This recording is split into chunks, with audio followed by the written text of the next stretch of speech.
முதலமைச்சரும் அதிமுக பொதுச் செயலாளருமான ஜெயலலிதா சென்னை தீவுத்திடலில் தேர்தல் பரப்புரையை தொடங்கினார். 2011 தேர்தலில் அளித்த அனைத்து வாக்குறுதிகளையும் அதிமுக அரசு நிறைவேற்றியிருப்பதாக அவர் குறிப்பிட்டார். கல்வி, வேலைவாய்ப்பு, மின்சாரம் போன்ற முக்கிய துறைகள் மேம்பட்டால் தமிழகம் தலை நிமிர்ந்திருப்பதாக அவர் கூறினார். பெண்கள் முன்னேற்றத்திற்கான பல்வேறு திட்டங்களை அதிமுக அரசு செயல்படுத்தியிருப்பதாகவும் அவர் கூறினார். ஏழைகளுக்கான பல்வேறு நலத்திட்டங்களை அரசு செயல்படுத்தியிருப்பதாக ஜெயலலிதா அப்போது தெரிவித்தார். அரசின் சாதனைகளை பட்டியலிட்ட அவர் மூத்த குடிமக்களுக்கு இலவச பேருந்து பயணச் சலுகையை அளித்திருப்பதாக கூறினார். தமிழக மக்களுக்கு தேவையான மேலும் பல திட்டங்களை தொடர்ந்து யோசித்து வருவதாகவும் அவர் தெரிவித்தார். தமிழக மக்களுக்காகவே வாழ்க்கையை அர்ப்பணித்துக் கொண்டிருப்பதாக குறிப்பிட்ட ஜெயலலிதா தமிழகம் மின்மிகை மாநிலமாக மாறியுள்ளது என்றும் கூறினார்.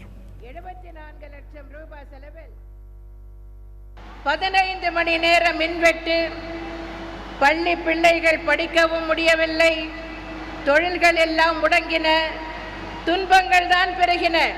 அது அந்த காலம். இப்பொழுது தமிழகம் மின்சார உற்பத்தியில் தன்னிறைவு பெற்றுள்ளது. தமிழ்நாடு மின்மிகை மாநிலம் ஆகியுள்ளது. எங்கும் எப்பொழுதும் எல்லோருக்கும் தடையில்லா மின்சாரம் வழங்கப்பட்டு வருகிறது.